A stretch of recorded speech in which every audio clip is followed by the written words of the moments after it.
But be careful. Still keep you all right forward. Be careful. And you're going to go into... Okay, so keep your head down as you step in. Keep your head down as you come inside. Okay. Okay. If you like to make your way there, but mind the step. Mind the step. Yeah, mind the step down. Keep your head down as you step in. The inboard engine first, because that one, you need that one to go because it drives all the generators for all the electrics all through the aircraft. Then you would start number 4, the outer engine there. Then number 3, those your starter button, and that is your outboard engine on that side. Those are also the fuel cocks turn the fuel on as well. This is to trim the aircraft when you're in flight.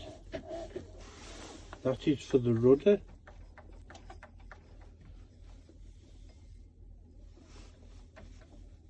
That one's the rudder, that one's the ailerons. I've got that wrong.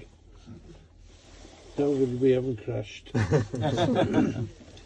This is your undercarriage lever. That is your parking brake, and that is your air brake. But once you're airborne as well, all these up here are for your ailerons, your rudder and elevator. Those are all to do with hydraulics. When you come into land on the 2 outboard engines, that is your reverse thrust to slow the aircraft down. All these switches here, and those will lock up when the engine's running. That is the autopilot. That there is the main autopilot switch, and that would lock up. That is your height lock. Keep your level height all the while. This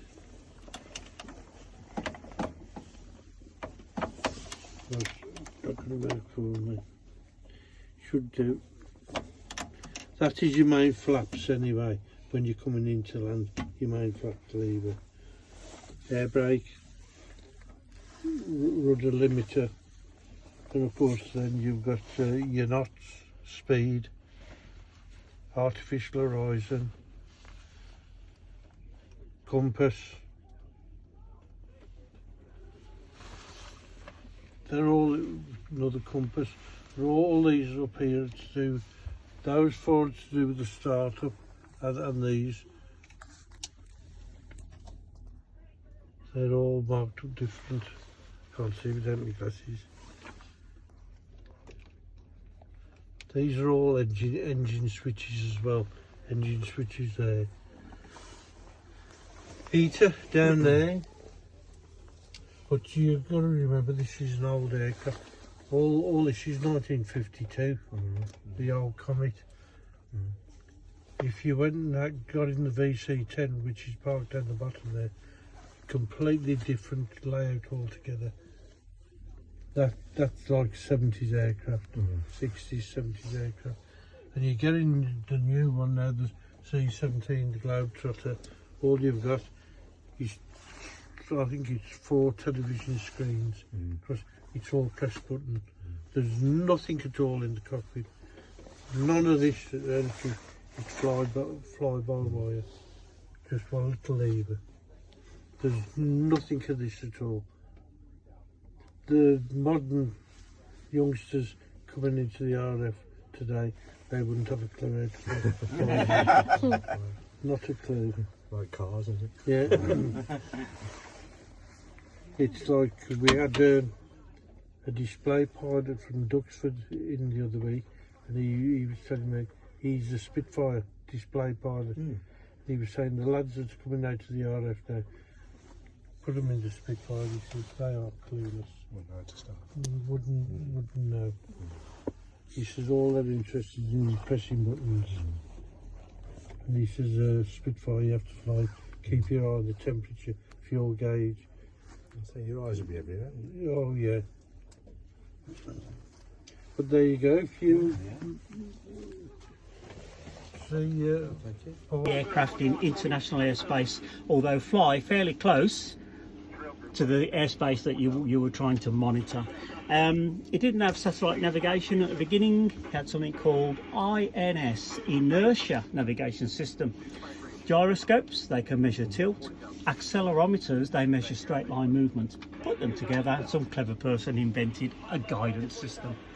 So, when you were lined up at the end of the runway, ready for takeoff, the last thing that happened was the navigator programmed the INS to say exactly where it was.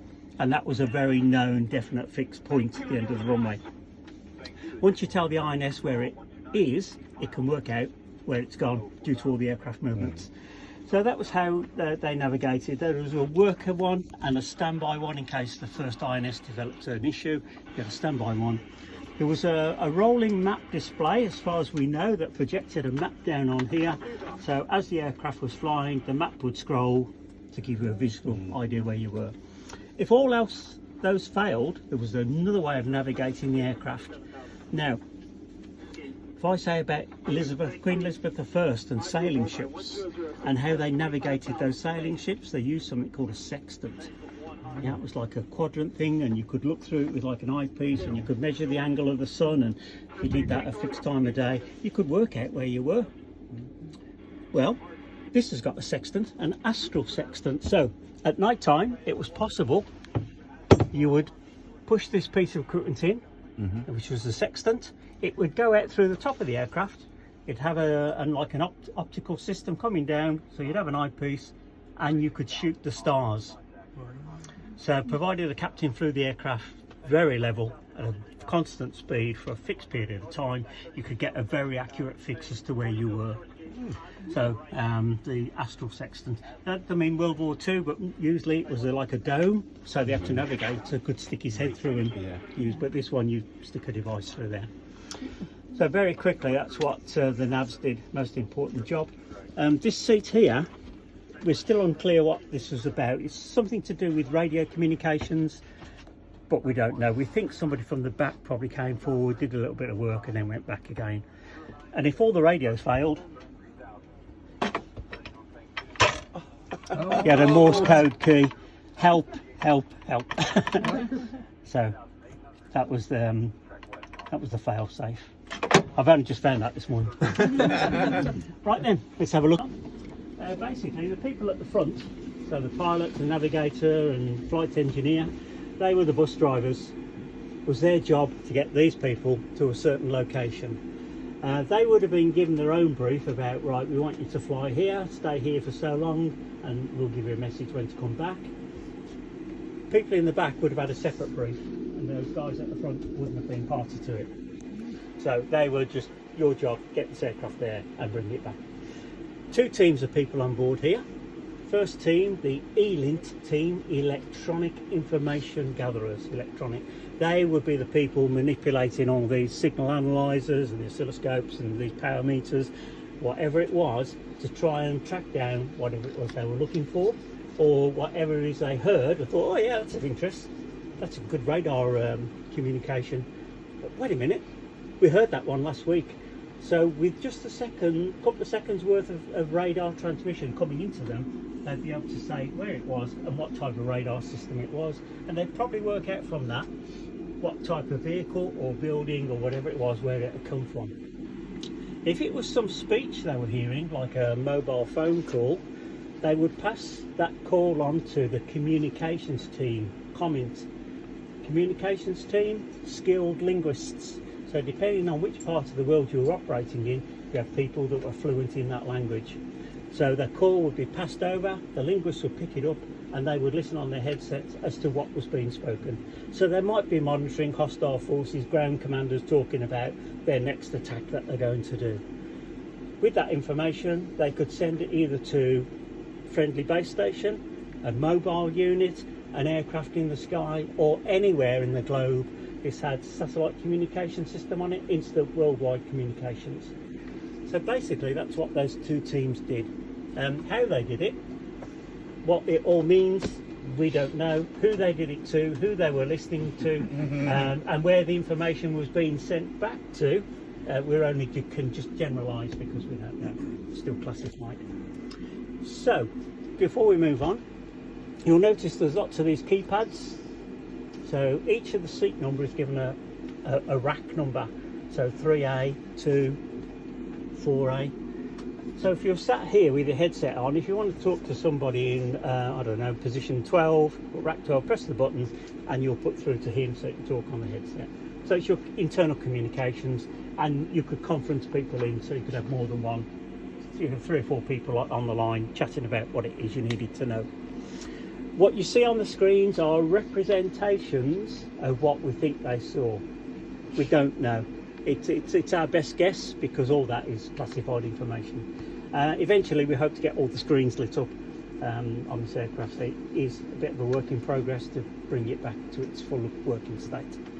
So what I'd like you to do, if you could walk down the aircraft, see that green there behind. It's okay, it's safe to stand on, you won't fall through. Right then. So, communications team, comment, electronic intelligence, E-Link. That chair was the E-Link supervisor. He was in charge of the electronic information gathering team. This chair, the comment supervisor, the communications intelligence gathering team supervisor. Here, the mission commander. Could be a he, could be a she. I'm not too sure if Graham told you, usually in an aircraft, the captain is in charge. What he says goes. Not so in the Nimrod. The mission commander, he was in charge, or she was in charge. Even if he or she was a lower rank than the captain, they were in charge. The only time the captain could say no was if he'd been asked to do something which he thought might endanger the aircraft. That was the only time. So all this information that's coming in, whether it be data communications, radar signals or speech, was recorded on these. You're going to laugh now. This is a computer hard drive, 500 meg. Actually, they did have the same 1 gig as well. So all that information was stored on here digitally. Now for voice, speech, in the early days of digital recording, it wasn't that good. And so sometimes it would, what's called, it would average out the sounds that it was hearing. And when it averaged it out, so it could put it on a hard drive, it would lose a little bit of the sound, either the top or bottom or somewhere in the middle. That bit of sound that you lost could have some vital information in, like that's the sound of a tank engine, you know, you can hear in the background. Yeah. That's the sound of an aircraft engine, or I know that. Can you hear that music that's being played, or something which would build a picture of where that transmission had come from. So to get around that in the short term is, and when the mission was over and you landed back at base, the aircraft would come to a halt. Some steps would be brought up to the doors like we've got now. Armed soldiers would surround the aircraft. So a car would pull up and mission commander or someone, supervisors maybe, would take these cases, they'd go down the steps and they would hand these cases over to whoever was in the car. They would sign for it, so the person in the car signed to say, I've received it, and the person here would say, yeah, I've given it to him, and swap signatures to prove, yeah, it's gone now. Those tapes went off for further analysis. Where that analysis was done, we don't know.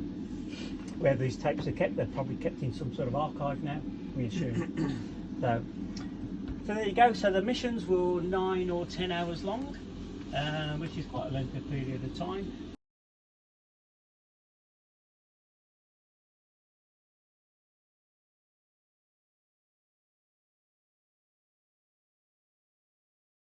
Something to drink and you'll go to the toilet. Shall we go and see how that happened on these aircraft? Right to the very end then. Okay, before you left, put in lockers, maybe similar to this, maybe not quite exactly the same, but that type of thing. And then at the appropriate time, behind you, sir, this is the cooker. So you would slot them in there, turn the heat up, close the door, and warm up the meals from frozen. And eventually, when they got the right temperature, you could have something to eat. The most important piece of equipment on board this aircraft is the kettle. As you can see, it's a nice big one, and it is exactly 11 tea bags in this. Not 10, not 12, 11. Yeah. Now we've had that told by a guy. So 11 tea bags only. Some sort of hot plate there, and a hot water boiler there. So there you go, that's how they managed to have something to eat and drink. This aircraft was equipped for air-to-air refuelling. The longest mission ever undertaken, not by this aircraft but one of this type, was 19 hours, 8,500 miles flight. That was during the Falklands campaign when they were monitoring what the Argentinian naval forces were getting up to. And finally, and I have to refer to my notes on this because I can't remember them all, where has this aircraft been?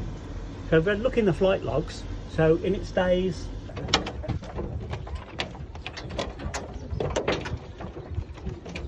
okay, that's done.